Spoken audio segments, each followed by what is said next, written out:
अर्थात दूसरी योनि को प्राप्त होते हैं तो एक ही घर में ब्याही जाते हैं। और वह घर जो है काशी नरेश का था।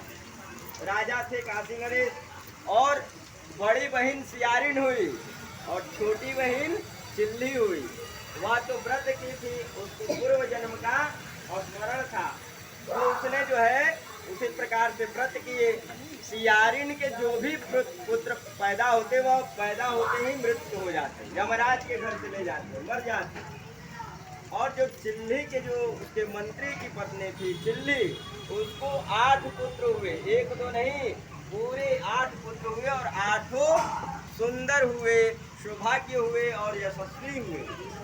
अब बड़ी बहन को बड़ा ईर्ष्या होने लगा कि हमारे पुत्र तो सब मर गए और इसके 8 पड़ेगा। चूकिया, इस व्रत का नाम चूकिया है।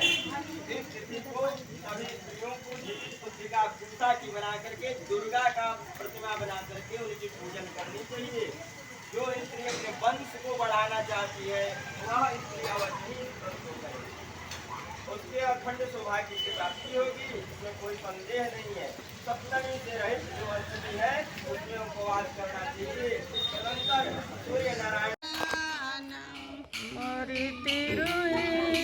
हम दे बगोदी में बालकवा तब उठिया तुझी उतिया तब बंधन बाबा के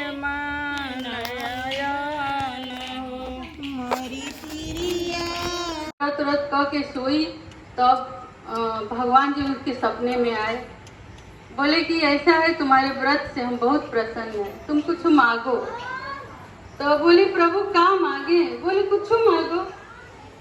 तो बोले आप जो दे दीजिए। तो बोले कि 6 लोगों की ढेरू। तो बोली ए भगवान 6 दे दीजिए। भगवान सारा घर छेड़ दिए। उसके बाद बोले अच्छा कहाँ पूछूं? तो कहे कि ऐसा है, ये वो मटकी रखी हूँ उसी से पानी पीती हूँ, अगर उससे आप कुछ उतर लेंगे तो हम पानी कैसे पिएंगे? आप मेरे सर्व पूछ दीजिए, हम सुबह धो लेंगे। भगवान पूछ के चले गए।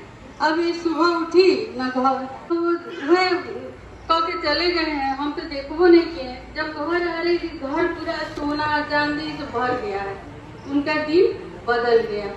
लेकिन इसको भी ये हुआ कि हम भी करेंगे, बड़की बहन उसके घर तो भगवान सब दिए थे, लेकिन लालच बुरी वाला होता है।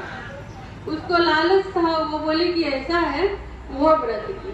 भगवान बोले अगर जाएंगे नहीं तो वो झूठा हो जाएगी, कहेंगे सब लोग की झूठी है। तो भगवान पहुंचे। भगवान जी कहे कि रात्रि के 6 लोगों की ढेरू। तो बोली कि 6 ले। बोले अच्छा कहाँ धोए? बोले सर्व में पोछ दीजिए। तो भगवान सर्व में पोछ दिए। सुबह हुआ, घर पूरा स्मेल होने लगा चारों ओर। भगवान छेरी उसके सर्व पोछ दे। वो दहा के बड़े मेहनत से सुखाई थी। तो कहीं कि हे भगवान ऐसा है कि सबके घरे तो बारिश हो रहा था, हमारे आंगन में धूप कर दीजिए, तो आप जो मांगेंगे वो मैं दूंगी। भगवान सबके आंगन में बारिश हो रहा था, उनके आंगन में धूप हुआ था, उनका गेहूं सूख गया। बोली ए दादा भगवान से तो वादा कर दी हूँ, आराती को भगवान ना जाने का मांग दिया। मार डरन ताला बंद करके दूसरे घरे भाग गए। भगवान जी आए, पूरा घर सब खोज दी के नहीं पाए, मार गुस्सा में सुसु को के चले गए। अब ये आई सुबह, कहीं चलो भगवान जी से बच गए। एक का हुआ, वही जहाँ सुसु करके गए थे वहाँ साग हुआ था, चौराहिया के साग जामा था। तो वही आए और वो का ये बोली कि इनको मन हुआ साग खाने को, तो कोट के साग बना के उसको खा ली। तो जब साग खा ली तो वो का हुआ प्रेग्नेंट रह गई। अब वो कहीं ये दादा अब सबके कैसे मुंह दिखाएं। तब मार डर का हुआ वो तो बोले भगवान देखो जैसे जैसे सबका पेट फूलता है वैसे वैसे तुम्हारा पैर फूलेगा, ठीक? बोले ठीक है। तो भगवान चले गए, जगह जगह सबका पेट फूलता, 9 महीना लेना होगा उनका पैर फूल रहा था। अब फूल के उसी में से एक बड़ा सा मेढक निकला, मेढक पैदा हुआ। तो उनको मेघा राजा कहीं चलो मेढक है कोनो बात नहीं, उनको खाना पानी सब देती थी। अब पहले एक लकड़ी का होता कठोत कहते थे, कठोत के नीचे ढक देती थी मेढक को। तो क्या हुआ, वो जब बड़े होने लगे, अब पटीदारी में सेम उन्हीं की पटीदारी में कोई दिन एगो लड़का भी पैदा हुआ था, तो वो लड़को उसी तरह बड़ा होने लगा। और इनका भी उस समय वो मेढक जो थे कूद के उनके मांग भर दिए। हाँ, तो सब लोग हाँ, तो सब वो कहे नहीं हम अब शादी नहीं, मेरा शादी हो गया, अब ये मेढक ही हमारे पति हैं, जहाँ ले जाएंगे वहाँ रह जाएंगे। सब लोग समझाए, बोली ना अब ये मेढके मेरे पति हैं। सब लोग बोले अरे बगलिया में जो चाची रहती उन्हीं का मेढकवा है। तो कल चाची वो आई पुतली, और वो क्या हुआ, ज्यों रात हो गया सोचे अम्मा सो गई। अब वो कठोत के नीचे से निकले और छाला वहीं रख दिए और इनसे मिलने कमरे में चले गए।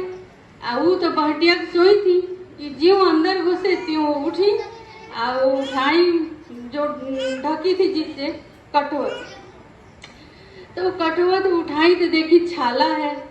वो छाला को लेके पहले के जमाना में बोरसी होता था, ठीक, वो बोरसी में आग उग तापते हैं, तो वो बोरसिया में ले जाके छलवा डाल दी, वो जल गया और ले जाके घूरे पे फेंक आए। रातों रात इतना काम कर दी।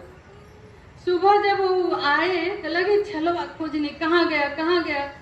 बोले ये बाबू तू कहाँ खोजा डालो, भगवान हमके इतना सुंदर माने राजा ऐसा बच्चा दिए लेवाना और तू हमें से छिप के रहता। तो वो दिन के बाद उनके बेटा हुए, बहू, मानवसा गुरुवार आता है, मैंने एक गुरुवार पड़ी, कार्तिक महीना के बाद जो महीना आता है मार्गशीर महीना, उसमें लक्ष्मी जी का पूजा होता है। जितना गुरुवार पड़ता है लक्ष्मी जी, उसमें मान्यता है कि सबके घर लक्ष्मी जी जाती है, ये बात सही है। और एक कहानी आप सुनिए आप लोग, उसके बाद साल भर के बाद इस कहानी को आप लोग जो सुन रहे हैं इसका परिणाम देखिएगा। बहुत अच्छा कहानी है, लक्ष्मी जी का महापुराण है। तो लक्ष्मी जी बोली, भगवान जी से कौड़ी खेली, लक्ष्मी जी जीत गई, भगवान जी हार गए, जगन्नाथ जी। तो लक्ष्मी जी बोली ऐसा है हमको एक वरदान दीजिए। बोले कहा कि बोली मानवसा गुरुवार उसको कहते हैं, गुरुवार जोन पड़ेगा उसमें हम सबके घर जाएंगे, चाहे जो ऊंचा जात बड़ा मैंने सबके घर जाएंगे, आप रोकिएगा मत। तो बोले ठीक है। तब लक्ष्मी जी भगवान जी मान गए। भगवान जी कहाँ जानते थे लक्ष्मी जी क्या करेंगे। अब क्या हुआ, लक्ष्मी जी यही कार्तिक महीना के पास जो गुरुवार जो मार्गशीर महीना आता है वही में लक्ष्मी जी सबके घरे जाना शुरू की। तो कोई जानता नहीं था, गुरुवार जैसे बुधवार के रात को जाती थी, बुधवार को रात को माँ जब जहाँ सबके घरे तो कोई कैसे सुतल है, कोई कैसे सुतल है, क्योंकि घरे माँ प्रवेश न करना की खूब बढ़िया पूजा कर रही थी। माँ उसकी पूजा पे इतना भर दी। उसके बाद वो बोली हमें अमर वर दो। बोली तुम पागल हुई हो, हम अमर वर देने की क्षमता नहीं रखते, हमें अमर वर तो नहीं देंगे लेकिन इतना वर दे रहे हैं जब तक तुम ये सृष्टि रहेगा तब तक ये तुम्हारा कीर्ति जो है, यश जो है सब लोग कहेंगे, हमारे साथ साथ तुम्हारा भी नाम लिया जाएगा। तब से